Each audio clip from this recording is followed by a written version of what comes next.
হঠাৎ করে সবাই মিলে আমরা চললাম কোথায়? So hey guys, welcome back to my channel Purnima lifestyle. তোমরা সবাই কেমন আছো? আশা করি অনেক ভালো আছো। আমি তো আজকে অনেকটাই ভালো আছি। তো অনেকদিন থেকে কোনো ব্লগ শেয়ার করা হচ্ছে না, কারণ আমার গ্যালারি পুরো ফুল হয়ে গেছে। ব্লগে আমি এডিট করতে পারছি না দেখে ব্লগ শেয়ার করছি না। তো দেখো, আমরা সবাই মিলে ব্যাগপত্র নিয়ে বেরিয়ে পড়েছি ঘুরতে যাব বলে। কোথায় ঘুরতে যাব সেটা তোমরা অবশ্যই দেখতে পারবে। পুরো ভিডিওটা দেখলেই বুঝতে পারবে কোথায় যাচ্ছি আমরা।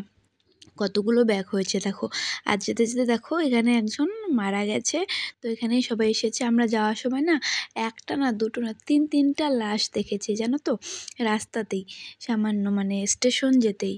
আমার তো প্রথমবার এমন হলো যে এক জায়গায় যাওয়ার সময় পরপর তিনটা লাশ দেখে মানে গিয়েছি। একটা দেখেছি ঠিক আছে, দুটো দেখেছি, কিন্তু তিনটা এখনো কোনোদিন দেখিনি। তো তোমাদের সাথে কথা বলতে বলতে দেখো আমরা আলিপুর পৌঁছে গেছি। এটা হচ্ছে আলিপুর জংশন স্টেশন। আমরা যাব সামনের স্টেশন থেকে, আমরাও চড়বো ট্রেনে। তো বলতে বলতে দেখো আমরা আলিপুর স্টেশনে চলেও এসেছি আর নেমে ভিতরে বসেও পড়েছি, কারণ আমাদের ট্রেন তখন 1-1.5 ঘন্টা লেট দেখাচ্ছিল বলে বসে আছি।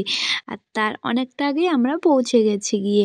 আর আমার প্রচণ্ড মাথা ব্যথা করছিল, কারণ প্রচণ্ড বাইরে রৌদ্র ছিল। আমরা একদম ঠিক দুপুরের দিকে এসেছি, তাই হালকা একটু চশমা পরে নিলাম। আর বসে থাকতে থাকতে আমার একদম বোরিং হয়ে গেছিলাম বলে স্টেশনে একটু হাঁটাহাঁটি করছিলাম, কারণ আমাদের ট্রেনটা প্রায় 2 ঘন্টার মতন লেট ছিল। আর প্রচণ্ড গরমও ছিল, তাই বসেছিলাম। আর কিছুক্ষণ পরে আমাদের ট্রেন ঢুকে যাবে বলে দেখো আমরা একদম এখানে এসে দাঁড়িয়ে আছি কখন ট্রেন ঢুকবে। বলতে বলতে দেখো আমাদের ট্রেন ঢুকেও গেছে, আর সবাই ট্রেনে ওঠার জন্য দেখো দাঁড়িয়েও আছে। এখানে বেশিক্ষণ ট্রেনটা দাঁড়াবে না বলেই সবাই কিন্তু দাঁড়িয়ে আছে, কারণ এখানে 5 মিনিট দাঁড়াবে ট্রেনটা। তো আমরা ভেবেছিলাম আমাদের বগিটা সামনের দিকেই হবে, কিন্তু না, একদম পিছনের দিকে ছিল লাস্টে। তো দেখো আমরা এখন দৌড়ে দৌড়ে ট্রেনে উঠবো, কারণ বললাম বেশিক্ষণ দাঁড়াবে না। আর ট্রেন মিস হয়ে গেলে আমাদের ঘুরতে যাওয়ার 12টা বেজে যাবে। ফাইনালি আমরা ট্রেনে উঠে পড়েছি দেখো। তো আমরা এখন সিট নাম্বার খুঁজে বসেও পড়েছি সিট নাম্বারে আমাদের। এখন একটু শান্তি লাগছে, কারণ যতক্ষণ ট্রেনে উঠিনি একটা কেমন যেন লেগেছে। তো দেখো উঠে প্রচণ্ড খিদে পেয়েছিলো, তাই আমরা স্টেশন থেকে একটু স্ন্যাক্স নিয়ে নিয়েছিলাম, ওটাই এখন খাচ্ছি। আর দেখো আমার ননদকে ভিডিও করে দিচ্ছি। তারপর উঠে গেল ঝালমুড়িও খাচ্ছি। সত্যি বলতে ট্রেনে উঠে এটাই মজা, যখন এটা সেটা আসবে আর খাবো, দিনটা কী করে মানে চলে যায় বুঝতেও পারি না। ওঠার পরপরই আমরা খাওয়া স্টার্ট করে দিয়েছিলাম, এটা ওটা টুকটাক করে।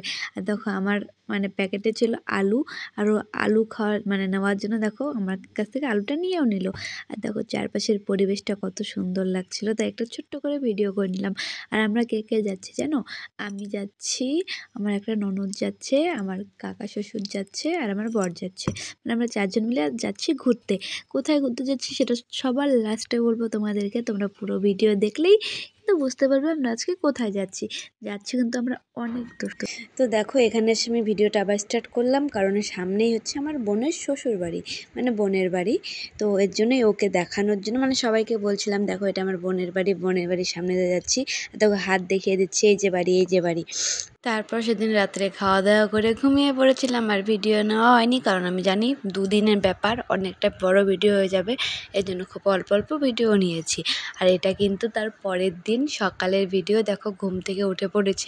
তো আমরা ননদ বৌদি কিন্তু উপরের সিট নিয়ে নিয়েছে, মানে রাত্রে ঘুমানোর জন্য। আর এরা দুজন নিয়েছিল মিডিলে, কাকু ভাস্তা মিডিল, আর হচ্ছে ননদ বৌদি উপরে। আমরা সবাই উপরেই শুয়েছিলাম।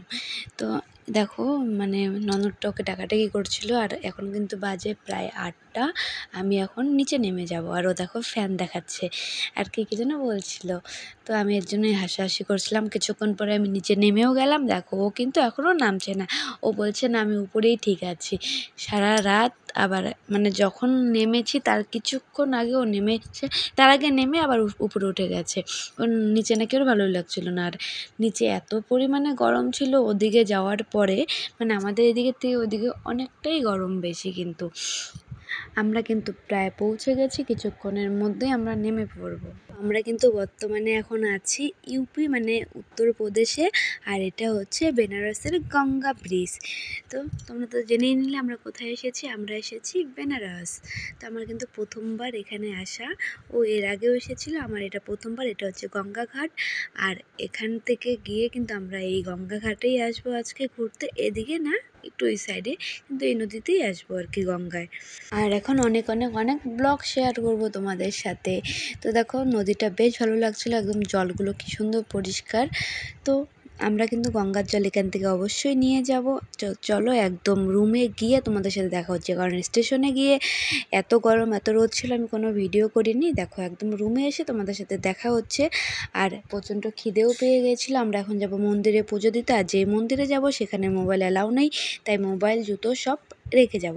তো দেখো মন্দির থেকে আমি চলে এসেছি পুজো কমপ্লিট করে, আর প্রচণ্ড খিদে লেগেছে। তো ব্লগটা আমি এখানেই শেষ করছি, পরে ঘুরতে যাব, তোমাদের নেক্সট ব্লগে সব কিছু শেয়ার করবো। ভিডিওটা ভালো লাগলে অবশ্যই একটা লাইক করে দিও, আর প্লিজ আমার চ্যানেলটা সাবস্ক্রাইব করে দিও। টাটা।